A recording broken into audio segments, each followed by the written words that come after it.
اور یہ ترامیم 4 اگست 2022 کو پہلے قومی اسمبلی اور پھر سینٹ سے منظور کروا لی گئی. پھر اسی قانون کے تحت نیب عدالت نے 4 ماہ بعد آصف علی زرداری، یوسف رضا گیلانی اور میاں نواز شریف کے خلاف توشہ خانہ ریفرنس ناقابل سماعت قرار دیتے ہوئے واپس نیب ہیڈ کوارٹر بھیج دیا. ذہن میں رکھیے کہ نئے قانون کے مطابق ان تینوں ملزمان نے ریلیف مانگا تھا جو انہیں دے دیا گیا. لیکن یہاں سوال یہ ہے کہ کیا سابق وزیر اعظم میاں نواز شریف اور سابق صدر آصف علی زرداری نے اپنے گوشواروں میں ان تحائف کا درست انداز میں ذکر کیا یا نہیں، اور جو پیمانے جج ہمایوں دلاور نے مقرر کیے ہیں ان پر یہ دونوں پورا اترتے ہیں یا نہیں. گیزٹ آف پاکستان میں 12 مارچ 2019 کو چھپنے والے آصف علی زرداری صاحب کے statement of assets and liabilities کی تفصیل کے مطابق 2 BMW اور 1 لیکسس گاڑی گوشواروں میں ظاہر کی گئی. 2004 کی BMW 760L CC 7500 کی مالیت 1,97,37,493 درج کی گئی ہے، جبکہ وفاقی حکومت کی جانب سے 13 مارچ 2023 کو جاری کیے گئے ریکارڈ کے مطابق اسی گاڑی کی قیمت 2,73,39,070 روپے درج کی گئی ہے، جبکہ گاڑی 40,99,000 کے عوض اپنے پاس رکھ لی گئی. یعنی توشہ خانہ ریکارڈ اور اثاثہ جات میں ظاہر کی گئی قیمتوں میں تضاد ہے. اسی طرح آصف علی زرداری صاحب کے خلاف دوسری BMW کا model number BMW 760L CC 7600 اور میک 2008 کا ہے. اس گاڑی کی قیمت توشہ خانہ ریکارڈ کے مطابق 5,78,78,705 ہے، جبکہ گاڑی 1,61,72,806 روپے کے عوض وصول کی گئی. جبکہ 2019 کے statement of assets and liabilities کے مطابق مالیت 2,95,87,978 روپے درج کی گئی ہے. اس کی دوسری گاڑی بھی جو ویلیو ہے جو کہ توشہ خانہ ریکارڈ اور گوشواروں میں ظاہر کی گئی ہے، دونوں میں فرق ہے. سابق صدر آصف علی زرداری نے اپنے گوشواروں میں 2008 ماڈل کی Toyota Lexus jeep black CC 4700 کو ظاہر کیا. یہ وہی لیکسس گاڑی ہے کہ جس کی خرید کے حوالے سے ان پر توشہ خانہ ریفرنس ٹو بگن ود بنایا گیا تھا. ناظرین، اس گاڑی کی گوشواروں میں قیمت 81,12,295 درج کی گئی ہے، جبکہ سرکاری توشہ خانہ ریکارڈ کے مطابق گاڑی کی ویلیو 5 کروڑ ظاہر کی گئی ہے. توشہ خانہ ریفرنس میں دوسرا نام سابق وزیر اعظم میاں محمد نواز شریف صاحب کا ہے. نواز شریف صاحب کی جانب سے 2017 میں جمع کروائی گئی statements of assets and liabilities دستاویز کے مطابق مرسیڈیز بینز ماڈل 1991 IDH 78 6,56,799 روپے کے عوض حاصل کی گئی، جس کی ویلیو اثاثہ جات کے مطابق 27 لاکھ درج کی گئی ہے. جبکہ سرکاری توشہ خانہ ریکارڈ کے مطابق گاڑی 6,36,888 روپے کے عوض وصول کی گئی. اسی طرح کی گاڑی کی ویلیو 42,55,919 روپے درج ہے. بظاہر 2 جرائم کا ارتکاب ہو رہا ہے یہاں. پہلا، توشہ خانہ میں جمع کروائی گئی رقم اور اثاثہ جات میں درج کروائی گئی رقم تضاد ہے، فرق ہے. دوسرا، گاڑی کی ویلیو اثاثہ جات میں 27 لاکھ جبکہ توشہ خانہ ریکارڈ میں 42.5 لاکھ سے زیادہ درج کی گئی ہے، یعنی کہ گاڑی کو انڈر ویلیو ظاہر کیا گیا ہے.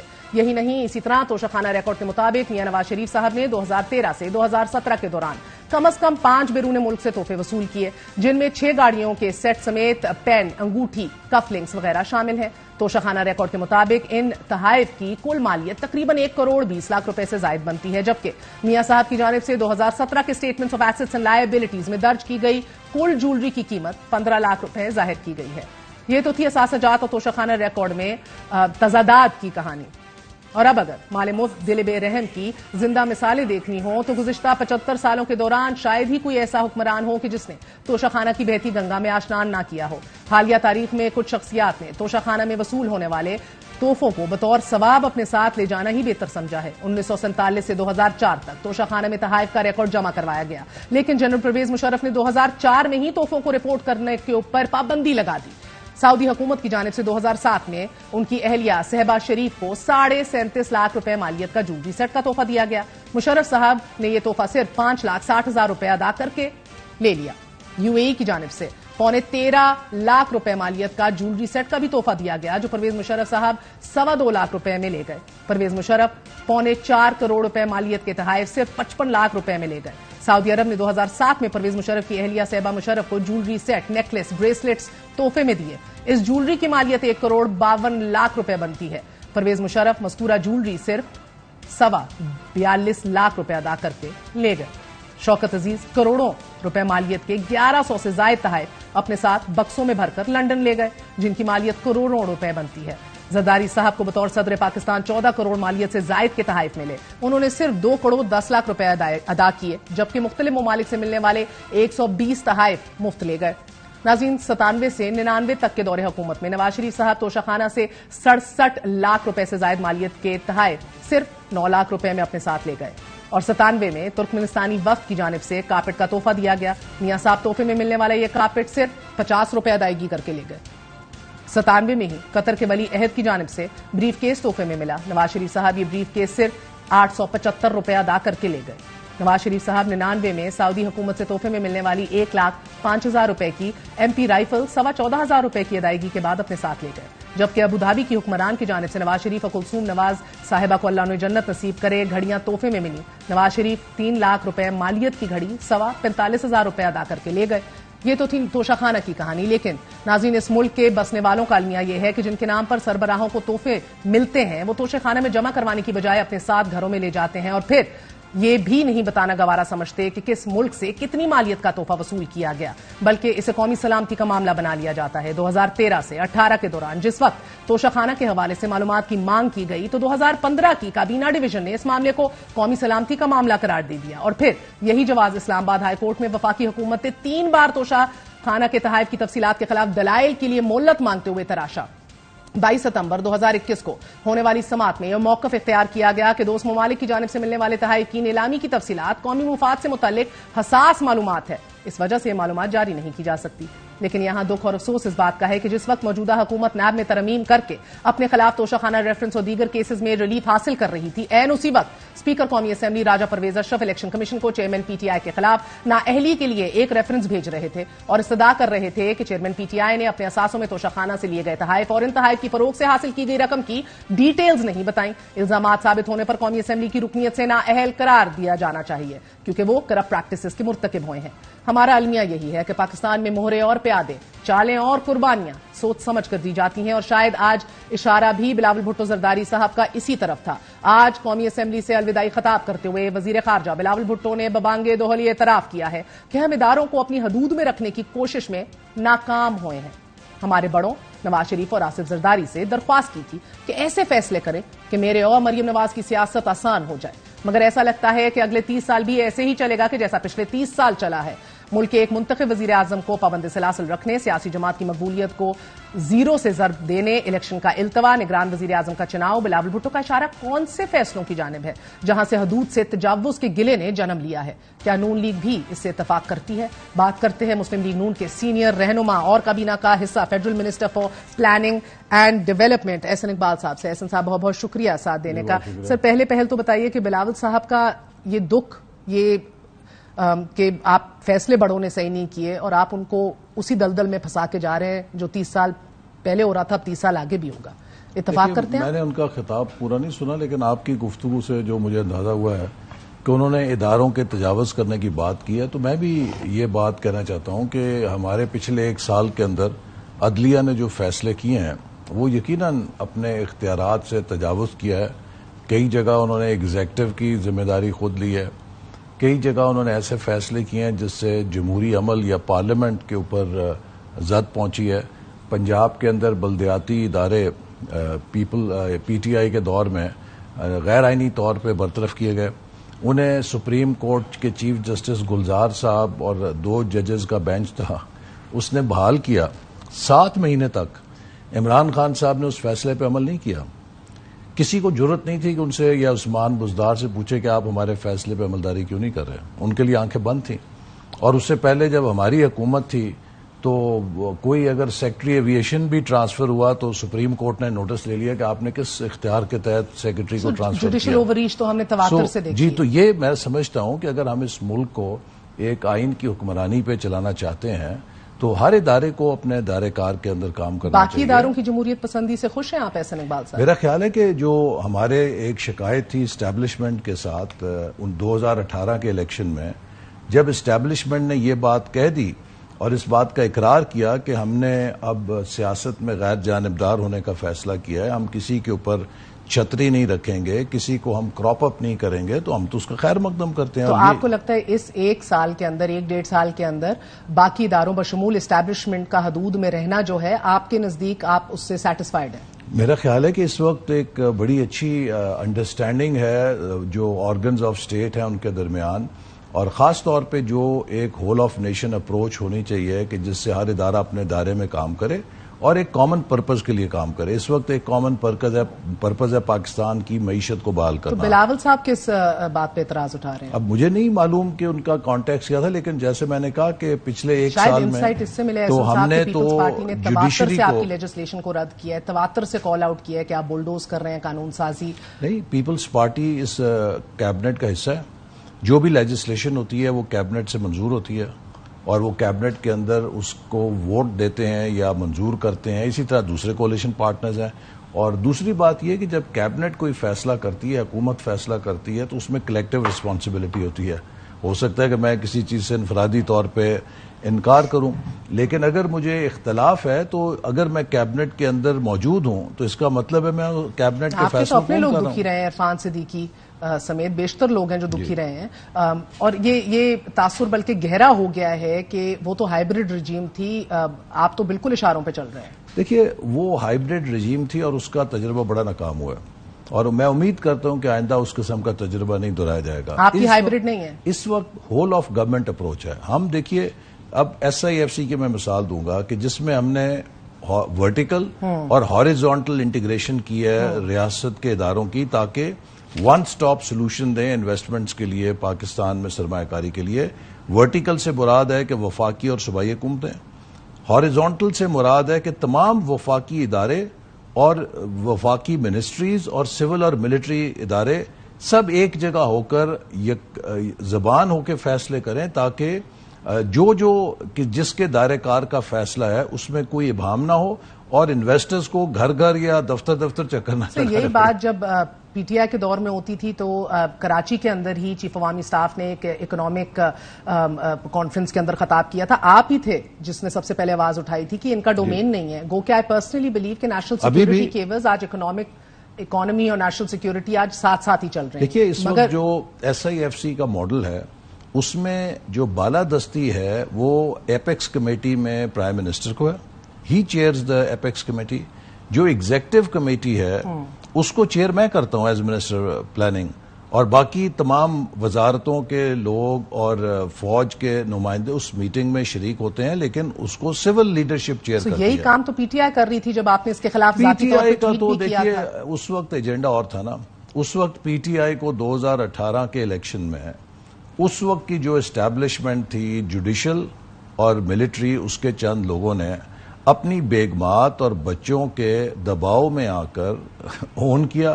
اور آج صبح ایک ہیپیٹائٹس پہ سیمینار تھا اور اس پہ میں نے یہ مثال دی کہ اگر ایک مریض جو کہ بہت پیچیدہ ہو اس کو PKLI میں لایا جائے اور وہ صحت مند ہو رہا ہو، اس کے انڈیکیٹرز بہتر ہو رہے ہوں، تو یک کوئی کہے کہ نہیں جی میں تو وہ گلاب دیوی یا زید بکر اسپتال میں ایک بڑا ہینڈسم ڈاکٹر ہے، اس نے آج تک جگر کا علاج تو نہیں کیا لیکن خوبصورت بڑا ہے، میں نے اس کے پاس مریض لے کے جانا ہے.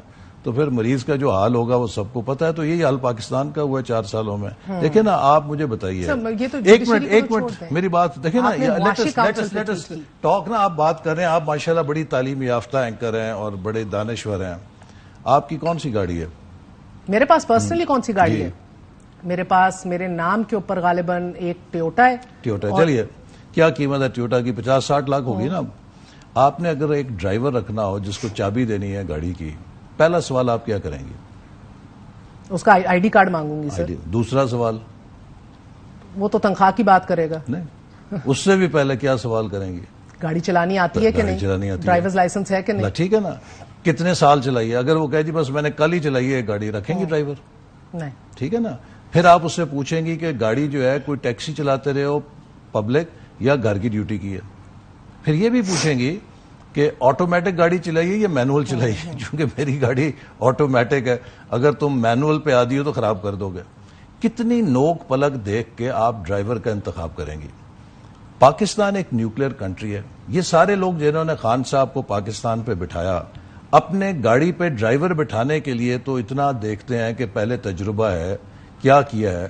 جس شخص نے ایک یونین کاؤنسل نہیں چلائی تھی اس کو آپ نے نیوکلیر پاور کا وزیر اعظم کی چابی دے دی کہ ملک چلاؤ، 24 کروڑ لوگوں کی قسمت سے کھیلو.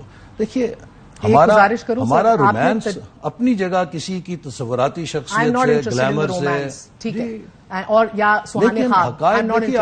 آج پچھلے 14 مہینے ہو گئے ہیں. میں آپ کو بتاؤں مہر، جس طرح ہم نے پل سرات سے پاکستان کو ریٹریٹ کیا، اگر آپ اجازت دیں، جس تجربہ کار ٹیم کا آپ ذکر کر رہے ہیں، 13% انفلیشن تھی، آج 31%، 30% کے اوپر آ گئی ہے. آپ لوگوں نے ہمیں ڈیفالٹ کے دہانے سے پہنچانے کے اندر اسحاق ڈار صاحب کا نام سب سے آگے تھا. انہوں نے سب سے زیادہ پروکریسٹینیشن کی، دھمکیاں دیں، کیا باتیں نہیں کی، مگر اس کے بعد انہی کو کریڈٹ دیا گیا اور ان کا نام نگران وزیر اعظم کے لیے بھی آپ پیش کر رہے ہیں. سو جو غلطیاں کرتے ہیں اس ملک کی تقدیر سے کھیلتے ہیں. بہت اچھا سوال کیا. دیکھیے 2018 میں جب ہم نے حکومت چھوڑی تھی تو 4.5% انفلیشن تھی. ٹھیک ہے، اگر آپ کی بات میں تسلیم کر لوں کہ 2022 میں خان صاحب نے، اول تو اس وقت بھی انفلیشن کی جو شرح ہے وہ 20% سے اوپر تھی. آپ نے 13 کہا، 14 کہا، لیکن 20 مان لیں. سن لیجیے نا آپ. جب ہم حکومت میں آئے تو خزانے کی یہ حالت تھی کہ لوگ شرطیں لگا رہے تھے کہ 4 ہفتے میں یا 2 ہفتے میں بینکرپٹ ہوں گے. اب ہمارے پاس کوئی چوائس نہیں تھی کہ سوائے اس IMF کے ایگریمنٹ کو ہم دوبارہ بحال کریں جس کے خلاف ہم نے. سن لیجیے نا، اب یہ ان کا حق تھا کہ جب پاکستان کو 2022 میں $30 ارب کی مار پڑی کہ ہم کم از کم یہ مقدمہ تو پیش کریں IMF کو کہ جناب کسی بھی دنیا کے معاہدے میں ایک کلاز ہوتی ہے جسے فورس میجور کہتے ہیں. جی آئی نو دیٹ، کہ جس کے تحت اگر کوئی کلیمٹی آ جائے تو آپ اس کانٹریکٹ کو ریویو کرتے ہیں. پاکستان کو $30 ارب کی مار پڑی تھی تو ہمارا یہ حق تو تھا کہ ہم کوشش کرتے کہ ان سے کچھ آسانی لیں. ٹھیک ہے، لیکن ہمارے حالات اتنے خراب تھے، انہوں نے کہا جی آپ کے پاس آسانی کی گنجائش نہیں، یہ معاہدہ ہے، اس پہ خان صاحب کی حکومت دستخط کر کے گئی ہے. ہمیں بہت بڑا ملحرہ اسکپ کر رہے ہیں. اب سن لیجیے نا، مفتاح اسماعیل یہ کام کر گیا تھا، اس کے بعد آ کے بڑی ایک سمپل روڈ. بہرحال I don't want to get into. نہیں، اب میں آپ کی بات بتا دوں. ہمیں وہ IMF کا معاہدہ قبول کرنا پڑا جس کی ہم نے ایز اپوزیشن مخالفت کی تھی، اور ہم نے اس وقت کہا تھا آپ تقریریں نکلوائیں کہ یہ خان صاحب جس معاہدے پہ دستخط کر رہے ہیں یہ انتہائی اقدامات ہیں، اس سے انفلیشن ٹوٹے گی ملک میں اندر. لہذا جب اس IMF معاہدے پہ ہم نے عمل کیا، وہ سارے ایکشنز جو خان صاحب لکھ کر گئے تھے ہمیں پورے کرنے پڑے. ٹھیک ہے سر. جب آپ پیٹرول مہنگا کریں گے، جب آپ بجلی مہنگا اس سے کریں گے، یوٹیلیٹیز کریں گے، مہنگائی کی لہر تو آئے گی. ورسٹ بلکہ آ گیا، ان کی تاخیر کی وجہ سے ورسٹ ہماری اسٹینڈ بائی ایگریمنٹ ہوئی ہے. اب یہ ہے مجھے 2-3 سوال کوئکلی سر. ایک تو اسحاق ڈار صاحب ابھی بھی نگران وزیر اعظم کی رن میں ہیں؟ دیکھیے ابھی اس کا آج بھی پرائم منسٹر نے کہا ہے اجلاس کے اندر کہ جب حکومت 9 تاریخ کو وہ سمری بھیجیں گے اور اسمبلیاں برخاست ہوں گی تو اس کے بعد غالباً 8 دن کا دورانیہ ہے کہ جس میں نگران وزیر اعظم کا انتخاب ہونا ہوتا ہے. اور انہوں نے کہا کہ ہم پہلے 3 دن کے اندر جو پہلا مرحلہ ہے اسی میں کسی کے نام پر متفق ہو جائیں گے. اس سے یہ آپ تردید نہیں کر رہے؟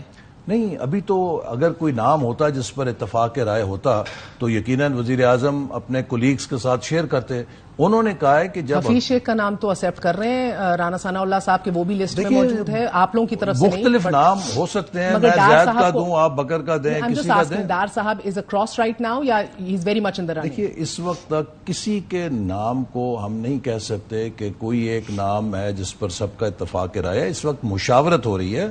سر ابھی خبر آئی ہے، آپ کو پتا ہے 3 بڑوں نے 3 بڑے ناموں پر اتفاق کر لیا ہے. حفیظ شیخ اینڈ ڈار صاحب are in the running right now. Hafeez Sheikh جس کے ہیں آپ سمجھ جاتے ہیں کہ کس کے کینڈیڈیٹ ہیں، آپ کا ابھی بھی ڈار صاحب ہیں، but you are not in a position کہ اس کی تصدیق یا تردید کریں. میں ابھی کسی اسپیکولیٹو نام پہ نہ ہاں کروں گا نہ کروں گا. چلیں لیٹس گیٹ ٹو اہم ایشوز دین. سر مجھے بتائیے کہ ابھی میں نے ابتدائیے میں بھی جو بتایا، جو توشہ خانہ کے اندر ہمارے پاس ڈیٹیلز موجود ہیں کہ جون سے گفٹس وصول کیے زرداری صاحب نے، میاں صاحب نے، آپ کی جماعت کے اور بھی بڑے اور سینئر لیڈرز ہیں، وہ ریفلیکٹ نہیں ہوئے آپ کے فارم بی کے اندر.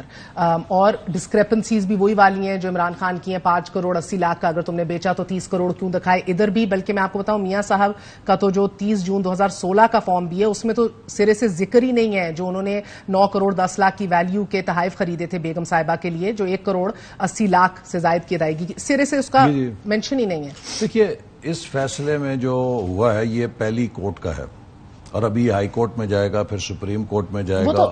I know. He has a right to appeal. دیکھیے اس کے بعد حتمی بات کر سکیں، لیکن جو میرے پاس معلومات ہیں اس کے مطابق خان صاحب کے جو اصل جرائم ہیں وہ یہ ہیں کہ انہوں نے دھوکہ دہی کی. انہوں نے کہا کہ میں نے جس شخص کو بیچی اس نے کہا مجھے تو بیچی نہیں. جو انہوں نے ٹرانزیکشن بتائی وہ کچی رسیدیں نکلیں جو بعد میں بوگس ثابت ہوئیں. تو انہوں نے دھوکہ دہی کی، ڈسیٹ کی. دوسری بات آپ کو یہ سن کے بھی حیرت ہوگی کہ کچھ ممالک ایسے دورے ہیں کہ جس میں جو خان صاحب کے گن مین اور سٹاف ہے ان کے تحفوں کی مالیت جو خان صاحب کو تحفے ملے اس سے زیادہ ہے. سر میں آپ مجھے بتائیے میں تو کہتی ہوں چور ہیں غلط بیانی کی فیصلہ. دوسری بات میں تو کہہ رہی ہوں آپ لوگوں نے بھی تو یہی کام کیا. یہ بات تو پتا, پھر اگر کوئی چیلنج کرے گا تو اس پہ بھی فیصلہ ہو جائے گا. مجھے صرف زرداری صاحب کے فارم بی کے اندر نا تھوڑی سی بہتری نظر آئی ہے. خواجہ آصف صاحب ہوں, شاہد خاقان عباسی صاحب ہوں, آپ کے میاں محمد نواز شریف صاحب ہوں, مریم صاحبہ تو BMW نہیں خیر مانتی سرے سے, مگر ان کے تو فارم بھی خالی پڑے ہیں سر, چاہے 2C ہو یا 2J ہو. منتقلی کے حوالے سے بھی ڈیٹیلز. قانون تو جو ہے نا وہ سب کے لیے ایک ہی ہوگا. جو ان پہ لگے گا وہ خان صاحب پہ بھی لگے گا, جو خان صاحب پہ لگے گا وہ باقی سب پہ بھی لگے گا. سب کو بھی اپنا اہل ہونا چاہیے. میں اب آپ کو یہ کہنا چاہتا ہوں کہ میرے نزدیک یہ بھی چیز بڑی ان کی اس میں کافی لکوناز ہیں. اصل مسئلہ جو خان صاحب کا ہے میرا خیال ہے توشہ خانہ کیس سے تو ہم ان کو بلا وجہ ایک چھوٹی سی بات پہ جسے کہتے ہیں نا کہ وہ توپ سے چڑیا کا شکار کرنا, یہ اتنا بڑا نہیں ہے. 190 ملین پاؤنڈ جن کی مالیت 60 ارب روپیہ ہے, خان صاحب نے برطانیہ سے آئے, پاکستان کے خزانے میں جمع نہیں کرائے, ملک دیے. اس کیس میں آپ کو لگ رہا ہے کہ یہ چھوٹا کیس ہے, اصل وہ کیس ہے. یہ کیا ہے؟ یہ بھی کیس ہے, لیکن اس کے اوپر خان صاحب کی جو اصل جو جسے کہہ لیں نا پکچر یا تصویر کشی نہ کریں, یہ چھوٹا جرم ہے. اصل جرم ان کا جو ہے 60 ارب روپیہ پاکستان کا وہ کھا گئے. دوسرا جرم آفیشل سیکرٹ ایکٹ. آپ دیکھیے کہ کتنے پاکستان میں چھوٹے ملازم ہیں, کلرک ہیں, جن کو آپ نے سزائیں دی ہیں کہ آپ نے آفیشل سیکرٹ ایکٹ کی خلاف ورزی کی ہے, آپ نے اس کانفیڈینشیلٹی کی جو ریاست کی ہے اس کی حفاظت نہیں کی. ایک شخص وزیر اعظم ہے, وہ پوری دنیا کے سامنے ریاست کے دستاویزات سے کھیلے اور اس آفیشل سیکرٹ ایکٹ کی پاسداری نہ کرے. سر آپ نے تو آرمی ایکٹ امینڈمنٹ بل بھی پاس کرا دیا, آفیشل سیکرٹس ایکٹ بھی آج پاس کرا دیا. آپ کی تمام تر قانون سازیاں میاں صاحب کو واپس لانے کے اندر لگی ہوئی ہے, راستہ ہموار, یا پھر پی ٹی آئی کے چیئرمین کو اندر کرنے میں لگی ہوئی ہے. ایک اور بات بتاؤں, دیکھیے پھر آپ کہتے ہیں آپ آزاد ہیں, بلاول نے آج گلا کر لیا. ایک اور میں آپ سے عرض کروں, دیکھیے شہباز شریف صاحب کے خلاف ڈیلی میل میں شہزاد اکبر صاحب نے خبر لگوائی. مجھے پتا ہے کہ سارا وقت کی قلت ہے, اس لیے میں چاہ رہی ہوں سر. شہباز شریف لندن چلے گئے نا, دنیا کا معتبر ترین اخبار ہے فائنینشیل ٹائمز, جی اس نے ریبٹل بھی دیا, کلیریفیکیشن دی. اس نے خبر چھاپی کہ عمران خان صاحب نے چیریٹی کے پیسے سیاست میں لگائے.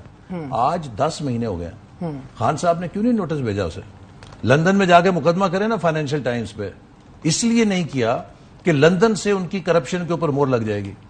سر ADC اگر آپ کا ایک فوجی افسر ہو, وہ گھڑی لے کے چلا جائے, کوئی سوال نہیں پوچھتا. آپ لوگوں کے لیڈر گھڑیاں لے کے چلے جائیں, تحفے 50 روپے کے کارپٹس لے کے چلے جائیں, پھر اس کو ریفلیکٹ نہ کریں اور ان سے جب خود ہی نیب کی ترمیم کر کے خود ہی اپنے کیسز توشہ خانہ کے معاف کرا لیں اور اس کے اوپر کوئی جواب دہی نہ ہو, گوشوارے بھی خالی پڑے ہوں, تو یہ دورہ معیار تو ہے نا سر, اس کو اسٹیبلش کر لیں کہ آگے چلیں. دورہ معیار نہیں ہے. جو قانون کسی اور پہ لگے گا اسی کا اطلاق خان صاحب پہ ہوگا, جو خان صاحب کے لیے ہوگا اسی پہ دوسرے بھی تولے جائیں گے. کوئی دورہ معیار نہیں ہوگا. ایک اور بات بتائیے گا سر, یہ میں آج پڑھ تھک گئی ہوں, گو کہ اس کی تو آج ملک میں بدقسمتی سے کوئی حیثیت نہیں دکھ رہی. پنجاب اور خیبر پختونخوا کے الیکشنز نہ ہونے کے بعد 220 دن گزر گئے ان اسمبلیوں کے, آج بھی بیٹھے ہوئے. اس میں مجھے کوئی and I genuinely was looking, کوئی ایک شک بتا دیں کہ آپ لوگوں پہ لازم تھا کہ بیورو آف اسٹیٹسٹکس نے سینسس کر لیا ہے تو اب CCI بٹھانی ہے, اگلی مینڈیٹڈ حکومت کو آ کے یہ ایشو کرنے دیتے؟ نہیں, دیکھیے نا, جب آپ نے سینسس کیا ہم نے اپنی مرضی سے کیا. یہ فیصلہ 13 جنوری 2022 کو کاؤنسل آف کامن انٹرسٹ کا اجلاس وزیر اعظم عمران خان کے انڈر ہوا, آئی انڈرسٹینڈ دیٹ, آپ پہ لازم کیوں تھا؟ جس کے فیصلے میں لکھا ہوا ہے کہ 7ویں مردم شماری کرنے کے بعد اس کے نتائج الیکشن کمیشن کو دیے جائیں تاکہ وہ 2023 کے انتخابات اس کی روشنی میں کر سکیں. میں سمجھ گیا فیصلے میں لکھا ہے سر. فیصلہ کاؤنسل آف کامن انٹرسٹ نے جو ایک فیصلہ کیا ہے ہم اس کی وائلیشن کریں. CCI اس آئین سے مقدس ہے, اسی کی اس آئین کی ادارہ ہے, اس آئین کے اندر کاؤنسل آف کامن انٹرسٹ ہے. اور یہ آئین 90 دن میں الیکشن کرنے کا کہتا ہے, اور آپ کا ایک وفاقی وزیر کہتا ہے 90 دن میں نہیں 120 دن میں ہو جائیں گے, تو کیا فرق پڑتا ہے؟ یہ حرمت ہے اس کتاب. نہیں, مجھے اس کا نہیں پتا, لیکن مجھے اس بات رانا ثناء اللہ نے کہا ہے, کل کہا ہے, وہ اس کا جواب دے دیں گے. میں آپ کو یہ کہہ رہا ہوں کہ اس آئین کے اندر کاؤنسل آف کامن انٹرسٹ ہے اس کاؤنسل آف کامن انٹرسٹ کے فیصلے حکومت کے اوپر لازم ہیں. جیسے 90 دن میں الیکشن کرانا بھی لازم ہے اس ملک میں, جی مگر کوئی نہیں سنتا. نہیں لازم ہے, اور ہم نے پہلے دن سے کہا تھا. دیکھیں میں آپ کو 10 میں آپ کو مجھے ایک شک بتا دیں اس میں, آپ اگلی حکومت پہ کیوں نہیں چھوڑ سکتے تھے کہ کاؤنسل آف کامن انٹرسٹ نے کہا تھا کہ جب مردم شماری مکمل ہو اس کے نتائج الیکشن کمیشن کو دیے جائیں تاکہ 2023 کے انتخابات اس نئی مردم شماری کے روشنی میں ہوں. یہ فیصلہ عمران خان صاحب کی صدارت میں ہوا تھا. اب اگر ہم اسے نہ کرتے, سر عمران خان میری بات سن لیجیے, 2 مہینے پہلے تک کہہ رہے تھے 2017 کے الیکشنز پہ ہی ہوں گے, کس ٹائم بھی کرنا ہے. یہ نہیں کہا آپ آن ریکارڈ ہے سر. میں آپ کو جنوری اس سال کے جنوری تک بھی میں بتا دوں نا, میں نے کہا تھا آپ پچھلے کوئی 10 مہینے کے میرے بیانات نکالیں. میں سب سے پہلا شخص تھا جس نے کہا تھا کہ اگلا الیکشن نئی مردم شماری پہ ہوگا چونکہ یہ ہماری وزارت سے متعلق محکمہ. اور پھر کیا کہا تھا بعد اس کے بعد مجھ سے پوچھا گیا کہ جی اب نئی مردم شماری پہ ہوں گے یا نئی پرانی پہ ہوں گے. میں نے کہا اگر تو آپ 90 دن کا کہیں کہ 90 دن میں الیکشن کرنے ہیں تو وہ نہیں ہو سکتے نئی مردم شماری پہ, چونکہ اس کے تحت آپ کو 4 مہینے کے لیے حلقہ بندی کی مدت آئین دیتا ہے. ابھی بھی یہی ہو رہا ہے. What has changed? سن لیجیے نا. اور اگر آپ یہ کہتے ہیں کہ جی آپ نے حلقہ بندی نہیں کرنی تو پھر آپ اس مردم شماری کی وائلیشن کریں گے, اور 90 دن میں اگر آپ نے الیکشن تقاضا کرتے ہیں تو پھر آپ کو پرانی مردم شماری پہ کرنا پڑے گا. تو کیا آپ پرانی مردم شماری پہ الیکشن کر سکتے ہیں کہ جب آپ کی نئی مردم شماری نوٹیفائی ہوگی؟ نہیں کر سکتے. آپ نے نوٹیفائی کی ہے نا کاؤنسل آف کامن انٹرسٹ میں, ابھی نہ نوٹیفائی کرتے. میں یہ میرا سوال سمجھ میرا جواب اگر میں جان کی مان پاؤں, آپ نے کہا نا کہ نہ نوٹیفائی کرتے. اگر ہم نہ نوٹیفائی کرتے تو عمران خان صاحب کی قیادت میں جو کاؤنسل آف کامن انٹرسٹ نے فیصلہ کیا ہم اس کی خلاف ورزی کے مرتکب ہوتے. وہ اتنا نکمہ ہے, چور ہے, ڈاکو ہے, اتنا زیادہ غلط بیانی کرتا ہے, اس کے کیے ہوئے فیصلے اتنے مقدم ہو گئے کہ آپ نے الیکشن میں تاخیر کرا دی. اس کا ذاتی فیصلہ نہیں تھا, اس فورم کا فیصلہ تھا جس میں وہ پارٹی تھا. وہ فورم کیا اس کتاب کے اوپر حاوی ہے سر؟ یہ کتاب 90 دن کی بات وہ فورم اس کتاب کا فورم ہے, اس کا حصہ ہے, اور اس کی حرمت کا اس کی حرمت رکھتا ہے. الیکشنز 90 دن کے اندر کرانا یہ کتاب کہتی ہے. الیکشن نئے سینسس پر ہی ہوں گے وہ لازم نہیں ہے. 90 دن میں لازم ہے, 60 دن میں لازم ہے, نئے الیکشن کے تحت ہونا لازم نہیں ہے. مجھے ایک شک دکھا دیں. آپ دیکھیں, میں شاید سوال نہیں پوچھ کر رہی. جی بتائیے. میرا سوال صرف اتنا ہے, اس میں ایک مجھے آرٹیکل بتا دیں جو کہتا ہے کہ آپ کو جاتے جاتے 2 دن کے اندر اندر CCI بٹھا کے اس کو اپروو کرنا تھا. آپ کر سکتے تھے کہ اگلی حکومت آ جائے گی 60 دن میں, مینڈیٹڈ ہوگی. انلیگل غیر قانونی نگران وزراء اعلیٰ کو نہیں بیٹھنے کی ضرورت, برائے مہربانی اتنا بڑا فیصلہ بعد میں کیا جائے. محترمہ مہر بخاری صاحبہ, اگر ہم ایسا کرتے تو ہم کاؤنسل آف کامن انٹرسٹ کے فیصلے کی خلاف ورزی کے مرتکب ہوتے. ابھی آپ آئین کی خلاف ورزی کے مرتکب نہیں ہیں. وہ آئین کا فیصلہ ہے. جو کاؤنسل آف کامن انٹرسٹ کے فیصلے اس آئین کے تابع ہوتے ہیں وہ آئینی فیصلے ہیں, اور اگر ہم وہ کرتے تو ہم آئین شکنی کے مرتکب ہوتے. کل کو کوئی ہمیں عدالت میں لے کے جا سکتا تھا کہ CCI نے انہیں. عدالت تو آپ کو ابھی بھی لے کے جا رہے ہیں سر. PSP بھی جا رہی ہے, جماعت اسلامی بھی جا رہی ہے, پیپلز پارٹی کو بھی اس حال کے اندر یہ سینسس, یعنی کہ ایک نیا پنڈورا باکس کھل گیا آئینی بحران کا, اور طوالت بخشنے کا آنے والے نگران سیٹ اپ کا زبردست انتظام ہو گیا. یہ ایک بڑی بریک تھرو ہے کہ پاکستان میں اتفاق رائے سے, خان صاحب اتفاق رائے کے قائل نہیں تھے, اتفاق رائے سے سینسس کو منظور کیا گیا ہے, اور مکمل تمام فیڈریٹنگ یونٹس نے, 4 صوبوں نے, وفاق نے مل کر اس کو منظور کیا. تو یہ تو ایک بڑی اچھی بات ہے. مجھے یہ کوئکلی بتا دیں سر, 9 اگست کو اسمبلی تحلیل اگر ہوتی ہے تو آپ کا 7 نومبر کو بن رہا ہے 90 دن کے بعد الیکشن. اب الیکشن کمیشن کو حلقہ بندیاں کرنی ہیں, اب یہ چیلنج بھی ہوگا, اس میں اور تاخیر ہوگی. الیکشن ہوتے کب دیکھ رہے ہیں ریئلسٹکلی؟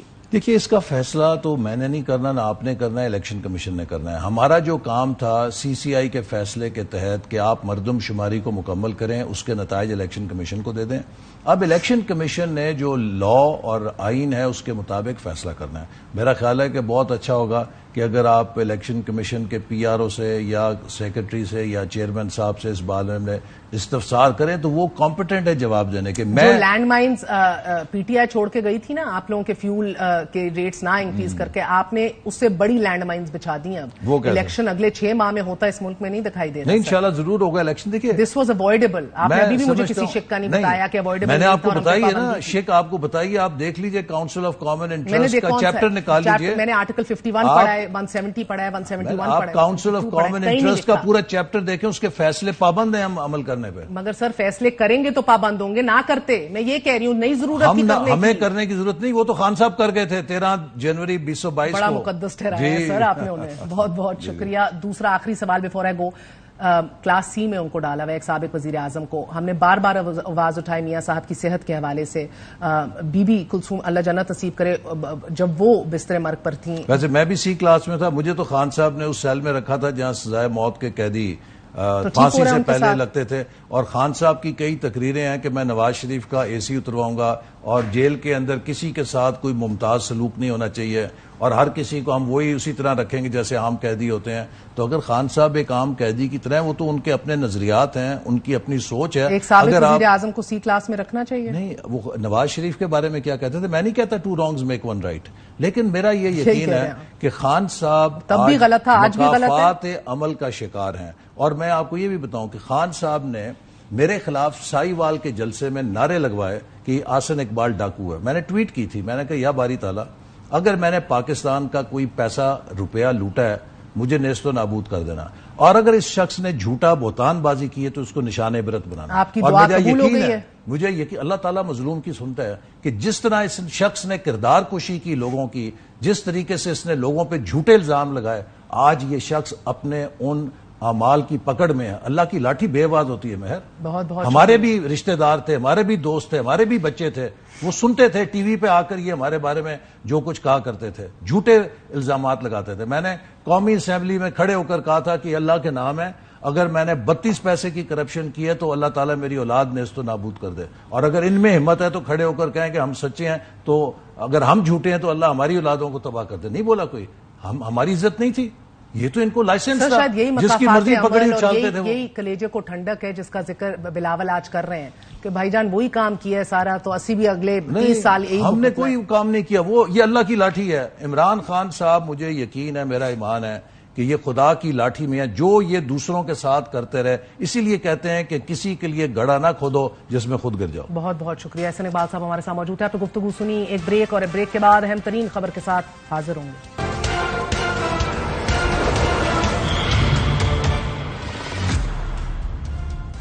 عمران خان صاحب کی ٹیم نے چیلنج کر دیا ہے ان کے خلاف سزا کو. سلمان اکرم راجہ صاحب ہمارے ساتھ موجود ہیں, معروف قانون دار, کانسٹیٹیوشنل ایکسپرٹ ہیں. راجہ صاحب بہت بہت شکریہ.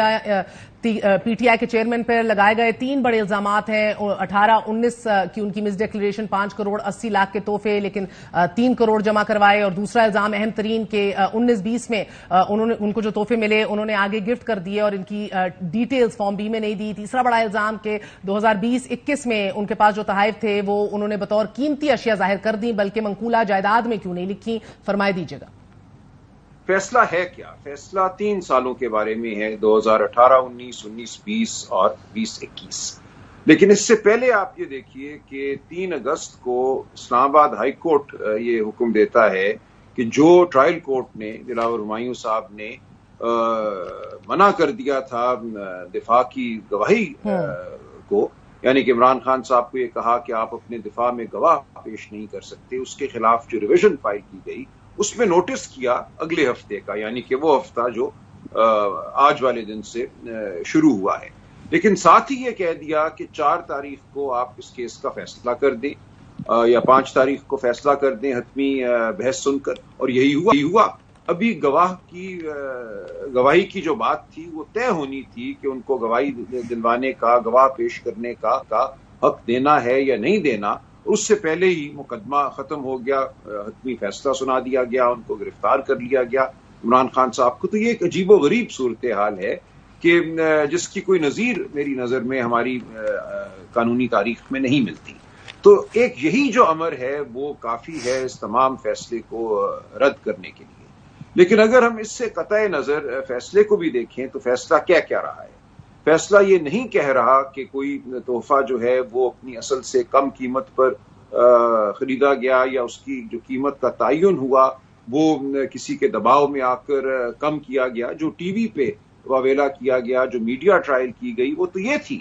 لیکن جو عدالت میں گواہی پیش کی گئی الیکشن کمیشن کی جانب سے, جو موقف اپنایا گیا وہ بالکل اس سے برعکس تھا. ایسی کوئی گواہی الیکشن کمیشن نے پیش نہیں کی جس سے یہ ثابت ہو کہ یہ تحفے یا کوئی بھی تحفہ جو ہے اپنی اصل قیمت سے کم قیمت پہ لیا گیا، یا جو رولز تھے قانون کے مطابق ان کے مطابق اس کی خریداری نہیں ہوئی. وہ معاملہ تو بالکل عدالت نے اس قابل نہیں سمجھا کہ اس پہ کوئی وہ فیصلہ دے. دوسرا یہ ایک چرچا کیا گیا میڈیا میں کہ یہ بیچی گھڑی جو تھی بہت زیادہ قیمت پہ بیچی گئی تھی. کوئی ایک صاحب پیش کیے گئے ٹی وی پہ جو دبئی یا ابو دھابی میں رہتے ہیں، انہوں نے کہا میں نے $2 ملین کی خریدی ہے. لیکن جب عدالت میں معاملہ آیا تو نہ وہ صاحب بطور گواہ پیش ہوئے، نہ اس بارے میں کوئی اور گواہی پیش کی گئی کہ کس قیمت کی وہ گھڑی بیچی گئی تھی.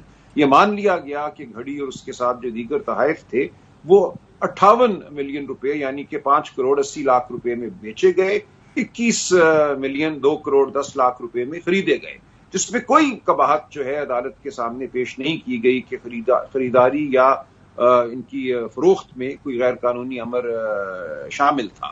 کہا صرف یہ گیا کہ جو رقم حاصل ہوئی 58 ملین روپے 5 کروڑ 80 لاکھ روپے بیچنے کے بعد وہ رقم بینک اکاؤنٹ میں پوری داخل نہیں کی گئی. بینک اکاؤنٹ میں جج صاحب کہتے ہیں جب سٹیٹمنٹ دیکھی گئی تو 30 ملین یعنی کہ 3 کروڑ روپے ہمیں ملے، باقی 2 کروڑ 80 لاکھ روپے جو ہیں وہ بینک اکاؤنٹ میں نہیں ملے. اس کے جواب میں عمران خان صاحب نے یہ کہا کہ میں اپنے فائنینشیل کنسلٹنٹ کو پیش کرنا چاہتا ہوں، وہ آپ کو بتا دے گا کہ 2 کروڑ 80 لاکھ روپے بینک میں اگر ہم نے نہیں رکھے تو کہاں رکھے. کیش ان ہینڈ کی تو قانون میں اجازت ہے، انکم ٹیکس ریٹرن میں وہ پیسے ظاہر ہوئے ہوئے ہیں، ان پہ ٹیکس دیا گیا ہے.